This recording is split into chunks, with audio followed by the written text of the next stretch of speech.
Hindi naman daw natatakot si Ombudsman Conchita Carpio Morales kahit na may natagpo ang granada malapit sa kanyang bahay. Ayaw ring isipin ni Morales na ang motibo sa pag-iwan ng granada ay may kaugnayan sa naging papel niya sa impeachment ni dating Chief Justice Renato Corona. Nakatutok si Chino Gastong. Isang araw matapos matagpuan ng isang granada malapit sa gate ng kanyang bahay, relax at nakangiti pa si Ombudsman Conchita Carpio Morales nang aming puntahan sa kanyang tanggapan sa Quezon City. Ayon kay Morales, mula nang maupo sa pwesto, tinanggap na raw niya na ang mga banta ay magiging bahagi na ng kanyang buhay.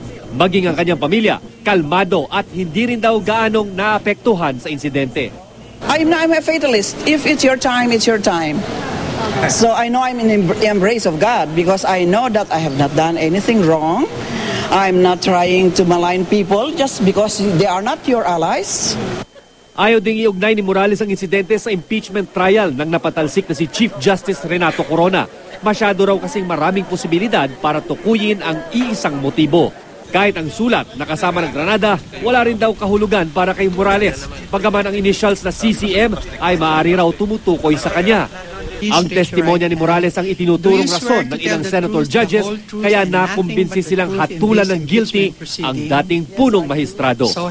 I don't like to make any guesses. You know, it's difficult to make any guesses at the time. Well, there are so many possibilities. Bagaman nasiyahan si Morales sa naging takbo ng paglilitis ng impeachment court, nang muling tanungin si Morales ng media hinggil sa naging testimonya ni Corona. Because he was saying the exact opposite of what happened. Please do not activate my anger. Chino Gaston, Nakatutok, 24 Oras.